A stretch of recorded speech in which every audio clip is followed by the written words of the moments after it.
하나님은 창세기에서 요셉의 이야기를 하시다가 갑자기 야곱의 넷째 아들 유다와 그의 며느리 다말의 이야기를 등장시키십니다. 왜 갑자기 유다의 이야기, 그것도 입에 담기 부담스러운 유다와 며느리 다말 사이에서 아이가 태어난 이야기가 이 창세기 38장에 느닷없이 이렇게 기록이 되어 있을까요? 그것은 이 사건을 기록해야 할 만큼 중요한 하나님의 은혜와 약속의 성취를 보여주시는 구속사적인 메시지가 담겨져 있고, 또 유다라고 하는 이 인물이 예수 그리스도의 족보에 들어가는 차원에서 매우 중요한 인물이기 때문입니다. 그런데 이 유다라고 하는 인물이 예수 그리스도의 족보에 들어갈 만큼 완전하고 거룩하고 신실한 사람이었느냐? 그게 아니었다는 것이죠. 전적인 하나님의 은혜로 유다도 예수 그리스도의 족보에 들어가는 놀라운 하나님의 은혜와 이 구속사적인 메시지가 여기에 담겨 있다는 것이죠. 본문은 유다의 실수를 소개하면서 그 이야기가 시작됩니다. 1절을 보면 그 후에 유다가 자기 형제들로부터 떠나 내려가서 아둘람 사람 히라와 가까이 하니라, 이렇게 기록하고 있습니다. 여기서 말하는 그 후는 언제일까요? 바로 자기 동생 요셉을 미디안 상인들에게 팔아 넘기고 아버지에게는 짐승에게 잡아먹혔다고 거짓말을 하기는 했는데, 아버지가 너무나도 큰 충격을 받고 슬퍼하시는 거예요. 그런 아버지 앞에 어느 누구도 요셉을 미디안 상인에게 팔았다고 사실을 말할 수 있었겠습니까? 말 못하죠. 그러니까 아마 형제들은 누구도 아버지에게 이 사실을 말하지 않기로 합의를 한 것 같아요. 그러니 집안 분위기가 어땠겠습니까? 그런 상황을 견딜 수가 없었던 유다는 가정으로부터 떠나 독립해서 살기로 결정을 합니다. 그런데 그런 선택을 한 데는 여러 가지 이유가 복합적이었다는 것을 우리가 추측할 수 있습니다. 먼저는 오늘 본문에 보면 그가 단순히 아버지 집을 떠났다면 1절에 그 후에 유다가 자기 아버지로부터 떠나, 이렇게 기록이 되었을 거예요. 근데 여기에는 그렇게 기록되어 있지 않고 형제들로부터 떠나, 이렇게 기록이 되어 있어요. 다시 말하면 형제들이 꼴보기 싫었다는 거예요. 왜 그랬습니까? 먼저는 아버지의 첫 비라와 동침한 큰형님 르우벤, 또 세겜 성읍 사람들을 다 도살한 시므온과 레위, 또 끊임없이 악행을 저지르는 배다른 형제들. 그러니까 이런 형제들 속에서 아버지는 큰 충격에 슬픔에 사로잡혀서 위로를 받지 못하고 완전 가정 분위기가 정말로 난장판인 거예요. 말이 아닌 거죠. 그래서 유다가 선택한 것이 뭐였습니까? 가족을 떠나서 아둘람이라고 하는 이방 지역에서 이방 사람인 히라와 가까이 지냈다는 거예요. 이것이 유다의 큰 실수였고, 그 선택이 유다의 삶의 위기를 불러옵니다. 이것은 신앙생활에 있어서 아주 중요한 원리를 가르쳐 주고 있어요. 무엇입니까? 성도는 신앙 공동체를 떠나면 영적인 위기가 찾아온다는 것입니다. 여러분, 교회 내부를 살펴보면 얼마나 문제가 많습니까? 성도들 사이에 시기와 질투와 갈등도 왜 그리 많은지, 또 우스운 일들이 얼마나 많이 벌어지는지, 세상에서도 없는 일들이 교회 안에서 일어나는 경우도 많습니다. 고린도 교회가 그랬어요. 그 모습을 보고 실망한 사람들이 이제 교회를 시험 들어서 교회를 떠나서 교회에 나가지 않는, 소위 말해서 가난한 성도가 대한민국 안에 200만이라는 말이 있지 않습니까? 그러나 전 지금까지 20년 가까이 목회자로 교회를 섬겨오면서 그렇게 교회를 떠난 성도들이 자신의 믿음을 잘 지키고 신실하게 신앙생활을 해가는 경우를 본 적이 없습니다. 그러면 어떻게 해야 합니까? 그렇게 문제가 많은 신앙 공동체라도 떠나면 안 된다는 거예요. 왜 그래야 합니까? 여러분, 그 가나안 땅과 그 야곱의 가정은 아브라함과 이삭과 야곱의 하나님이 축복해 주신 땅이고 약속의 축복이 있는 가정이기 때문입니다. 무엇보다 그 땅과 그 가정에는 하나님이 계시고 하나님의 이야기가 있어요. 다시 말해 성도는 하나님의 이야기, 하나님의 말씀을 먹고 살아야 하는 거예요. 하나님의 약속을 먹고 살아야 하는 겁니다. 하나님의 축복을 먹고 살아야 되는 거예요. 마태복음 4장 4절에 예수께서 대답하여 이르시되 기록되었으되 사람이 떡으로만 살 것이 아니요 하나님의 입으로부터 나오는 모든 말씀으로 살 것이라 하였느니라.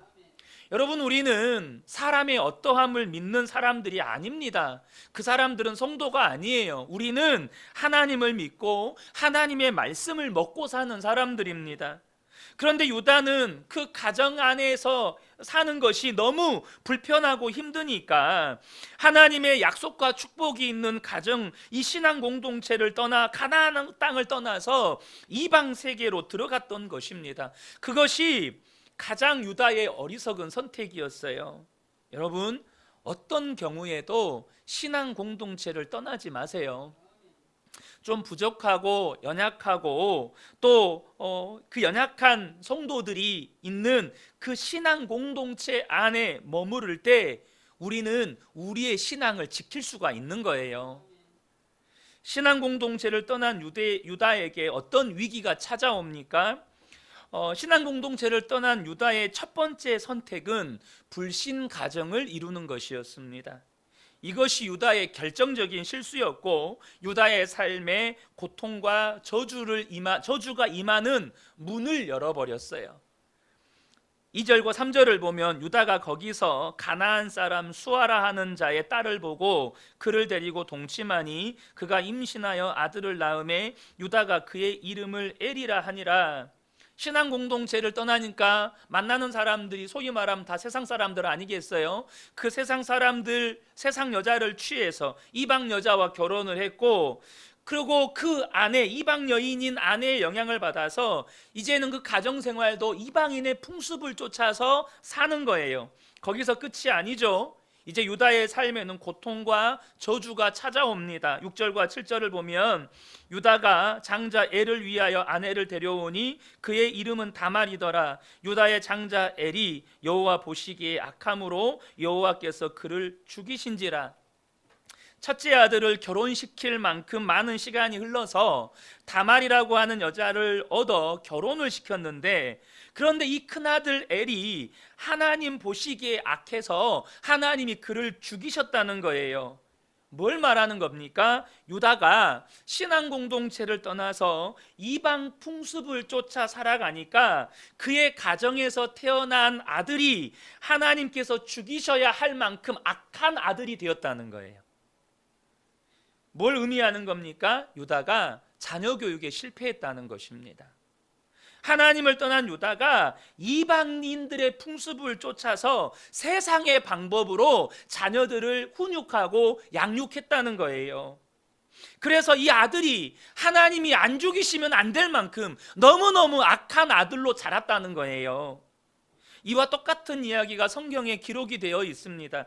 창세기 6장 2절과 4절을 보면 하나님의 아들들이 사람의 딸들의 아름다움을 보고, 여기서 하나님의 아들들은 셋의 후손들, 믿음을 계승한 셋의 후손들을 말하는 것입니다. 그 믿음의 사람들이 사람의 딸들의 아름다움을 보고, 세상 여자들의 아름다움을 보고 자기들이 좋아하는 모든 여자들을 아내로 삼았어요. 하나님께서 정하신 결혼의 법칙이 있어요. 한 남자와 한 여자가 만나서 둘이 한 몸을 이루라고 말씀하셨는데, 이 믿음의 가정에서 태어난 아들들이 자기 눈에 보기에 아름다운 여자들을 자기의 능력대로 되는 대로 다 취했다는 거예요. 그러니까 무슨 일이 일어났어요? 당시에 땅에는 네피림이 있었고 그 후에도 하나님의 아들들이 사람의 딸들에게로 들어와 자식을 낳았으니 그들은 용사라 고대의 명성이 있는 사람들이었다. 그들 사이에서 태어난 아들들이 무슨 일을 저질러서 명성을 얻었어요? 사람을 죽여서 용맹한 사람이라고 명성을 얻은 그런 살육자들이 되었다는 거예요. 여러분, 믿음의 후손들이 하나님의 정한 방법을 따라 하나님의 말씀을 따르지 않고 세상 풍습을 쫓아서 가정을 이루니 그 가정에서 이런 하나님이 죽이셔야만 했던 악한 자녀들이 태어났다는 것입니다. 만약에 유다가 신앙 공동체 안에 있었다면 결혼과 자녀 양육에 있어서 신앙의 지도를 받았을 거예요.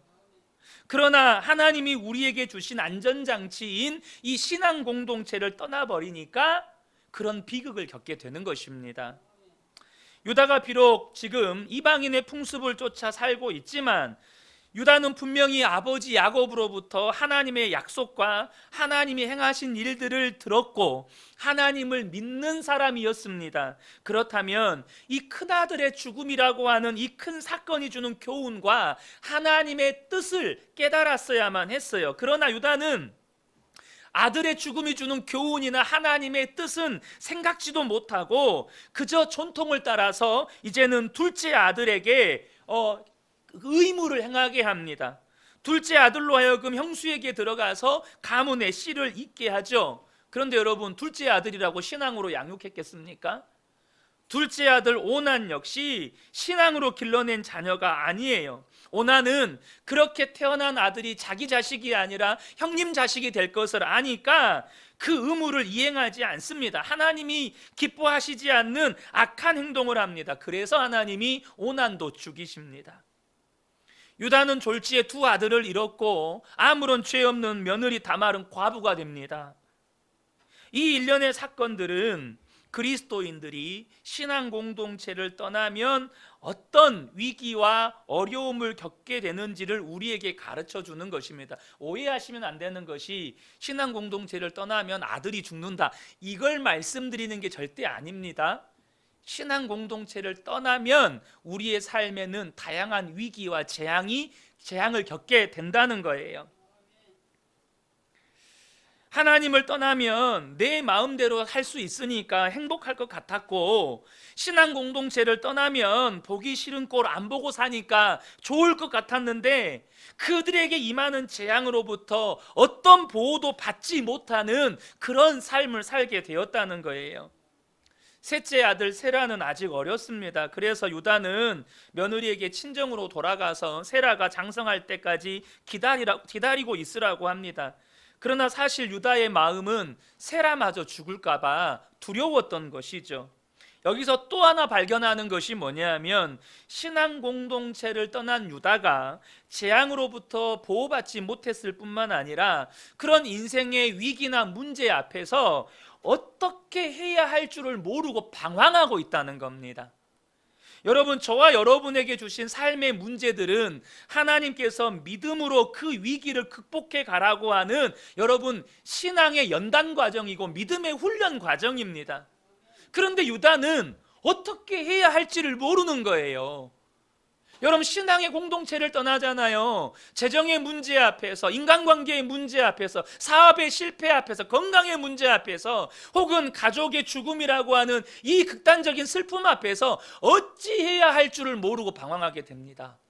저는 저희 어머니의 모습을 가끔씩 이야기를 하는데, 저희 막내 동생이 그렇게 갑작스럽게 교통사고로 죽었을 때 저희 어머니가 신앙 공동체를 떠나 계셨을 때였습니다.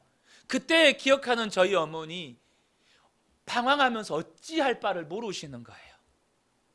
어찌할 바. 그래서 어머니가 제가 저희 어머니가 술 마시는 모습을 한 번도 본 적이 없거든요.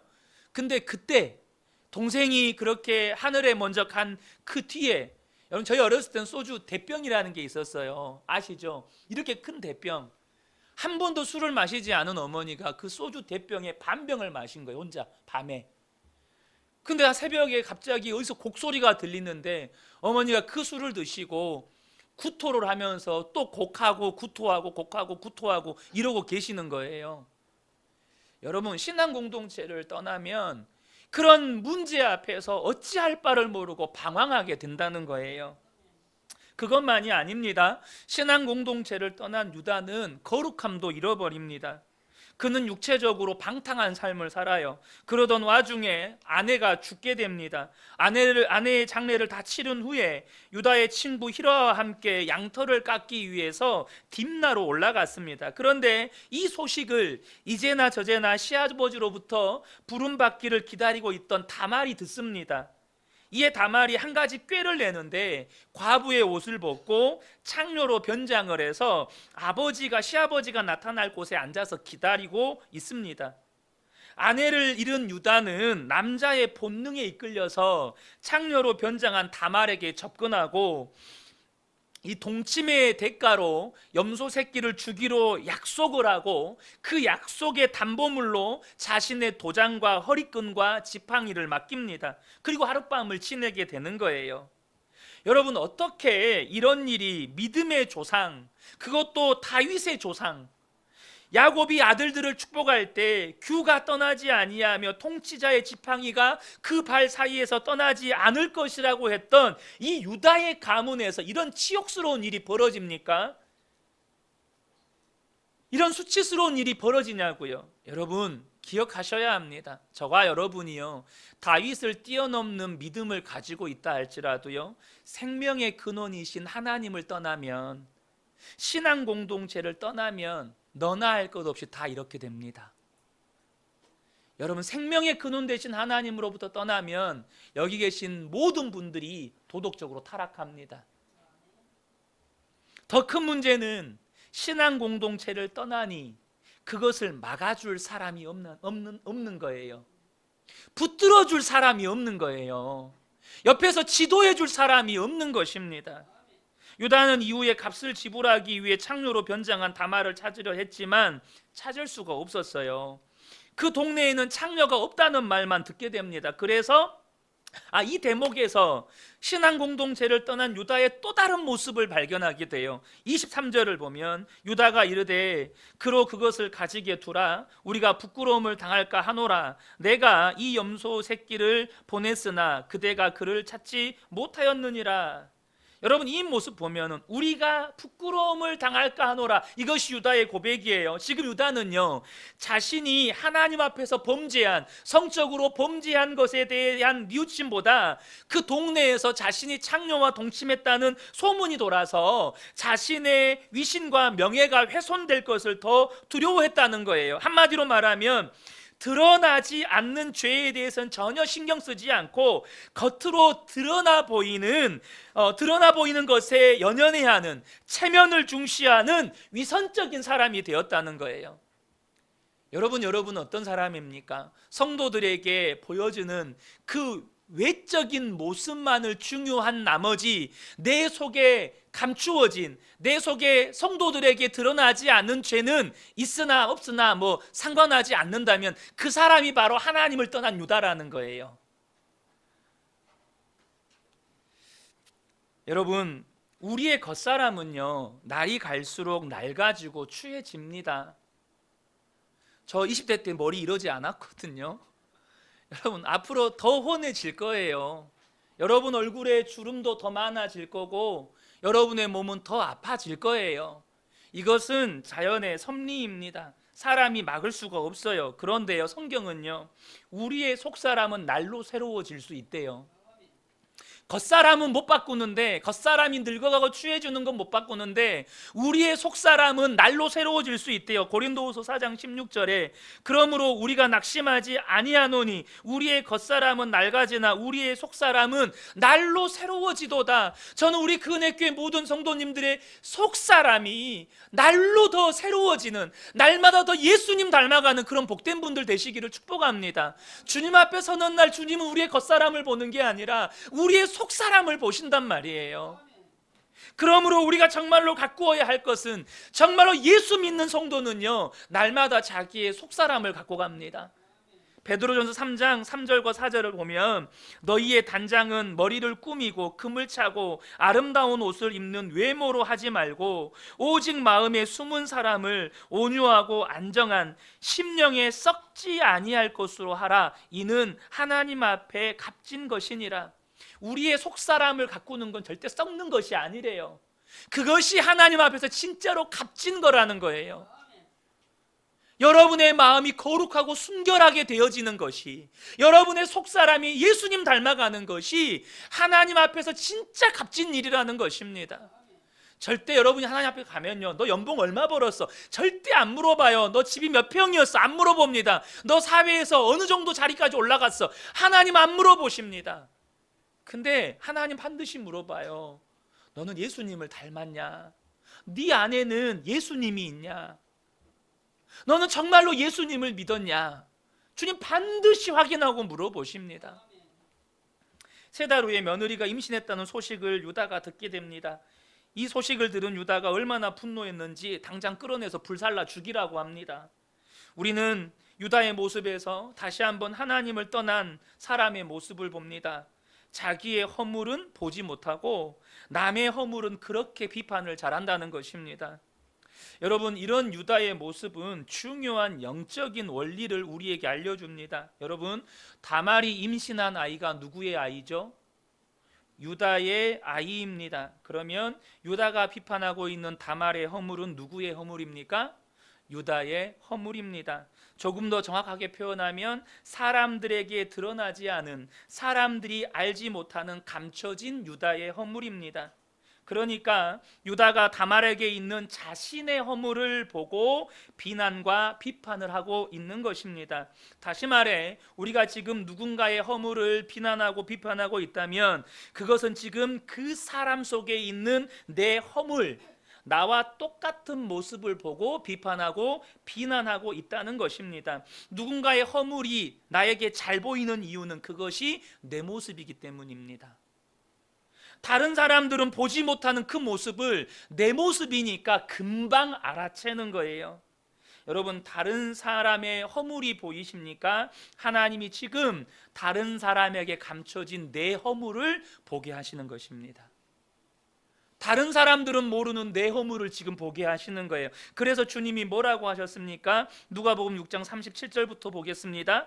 비판하지 말라, 그리하면 너희가 비판을 받지 않을 것이요, 정죄하지 말라, 그리하면 너희가 정죄를 받지 않을 것이요, 용서하라, 그리하면 너희가 용서를 받을 것이요, 너희가 헤아리는 그 헤아림으로 너희도 헤아림을 도로 받을 것이니라. 여러분, 내가 누군가를 신랄하게 비난하고 있잖아요. 꼭 기억하십시오. 나 자신을 지금 비난하고 있는 거예요.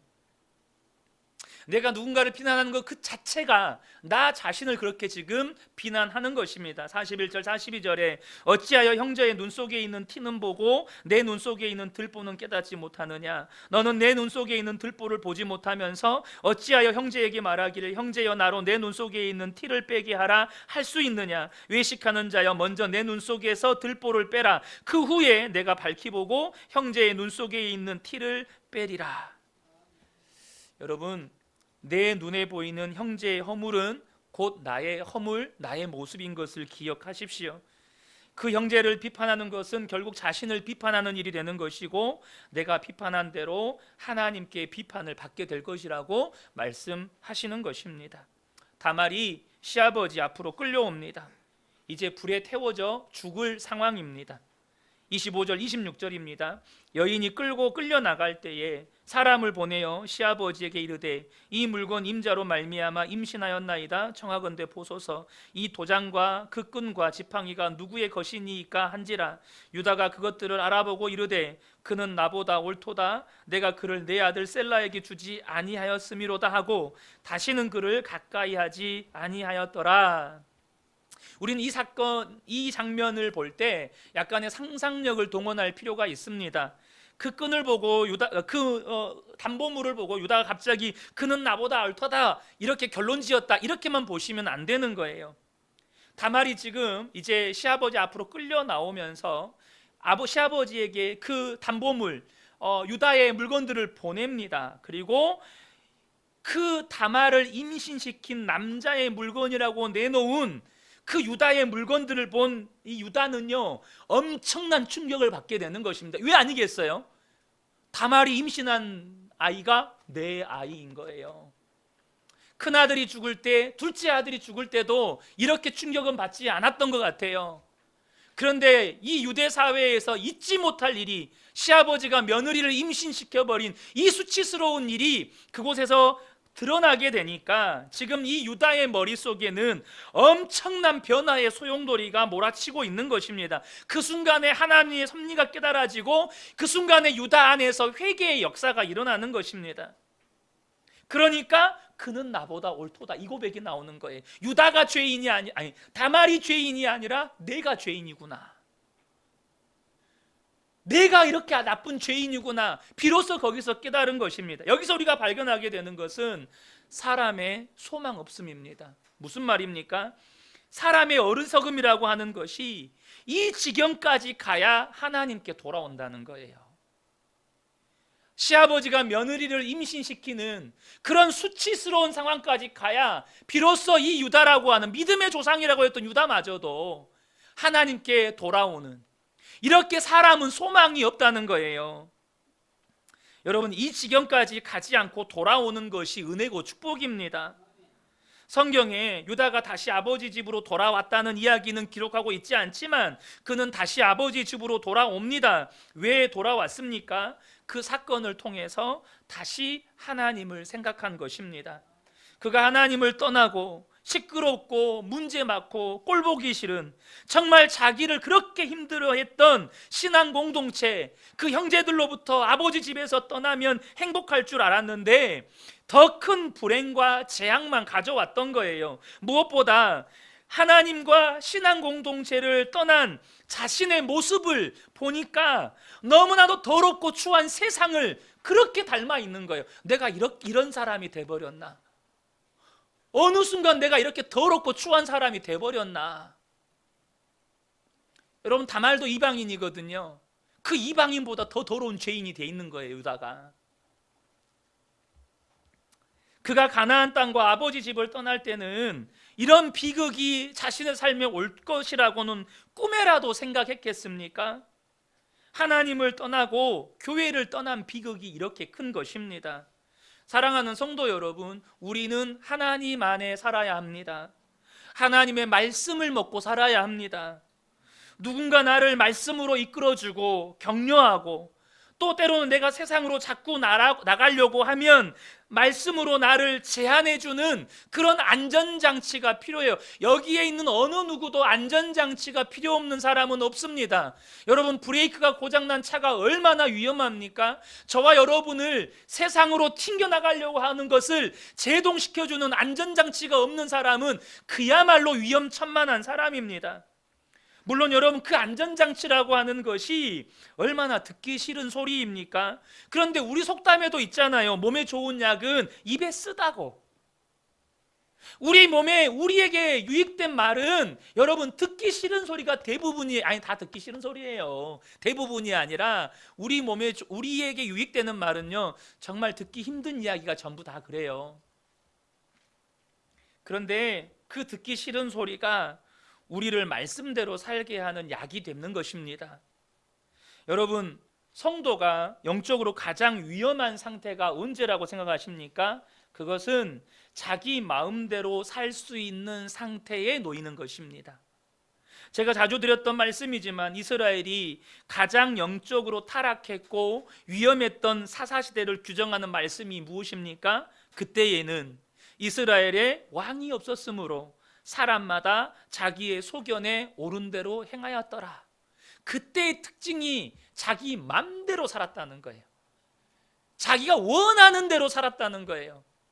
여러분, 우리 교회에서 가장 위험한 분이 누군지 아세요? 자기 맘대로 하는 분이에요. 자기가 원하는 대로, 자기가 생각하는 대로 말하고 행동하는 사람이 가정에서도 교회에서도 가장 위험한 사람이에요. 그래서 저는 대학에 입학하거나 혹은 취직하거나 이사를 해서 타 지역으로 가는 청년, 그리고 성도들에게 가장 중요하게 하는 권면이 바로 이것입니다. 반드시 교회에 가서 등록해라. 그리고 교회 변두리에 있지 말고 교회의 중심으로 들어가라. 은혜의 중심으로 들어가서 활동해라. 제가 우리 교회를 떠나서 타 지역으로 가시는 모든 분들에게 반드시 하는 권면입니다. 여러분, 혹시라도 타 지역으로 가시잖아요. 제일 먼저 할 일은 교회 정하는 거예요. 바로 그 다음, 물론 어떤 교회가 좋은 교회인지 건강한 교회인지 사전에 조사가 필요하겠죠.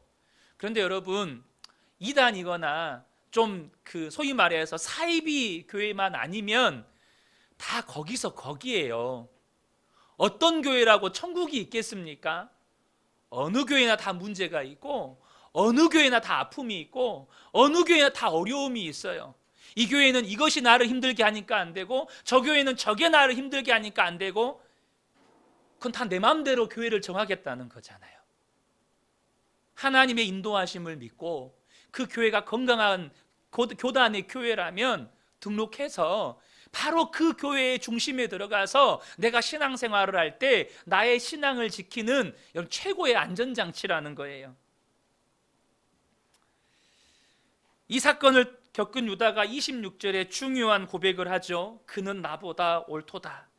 며느리의 문제가 아니라 자신의 문제였음을 인정하고 회개하고 제자리로 돌아가는 것입니다.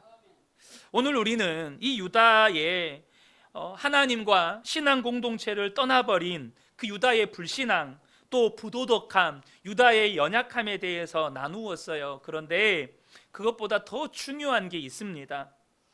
물론 오늘 설교의 중요한 기둥 하나, 중요한 흐름 자체 하나가 신앙 공동체를 떠나면 안 된다는 거예요. 그런데 어쩌면 그것보다 더 중요한 게 하나 있는데, 그것은 뭐냐면 우리의 불신앙, 우리의 부도덕함, 우리의 연약함으로 인해서 우리가 많은 실수를 할지라도 그것 때문에 우리를 향한 하나님의 사랑과 하나님의 약속은 포기되지 않는다는 것입니다. 우리를 향한 하나님의 사랑은 절대 포기되지 않는다는 거예요. 우리의 죄보다 하나님의 사랑이 강하다는 것입니다. 우리는 종종 우리의 죄나 우리의 연약함과 실수로 인해서 신앙의 좌절을 맛보고 스스로를 비난하고 스스로를 정죄합니다. 그러나 여러분, 우리의 죄보다, 우리의 연약함보다, 우리의 실수보다 하나님의 사랑이 더 강하다는 것입니다. 그럴지라도 저와 여러분이 이제는 반드시 기억하셔야 합니다. 시편 103편 8절에서 14절 말씀인데요, 우리가 이 말씀은 함께 소리내어서 읽었으면 좋겠습니다. 우리 함께 읽겠습니다. 시작. 여호와는 긍휼이 많으시고 은혜로우시며 노하기를 더디하시고 인자하심이 풍부하시도다.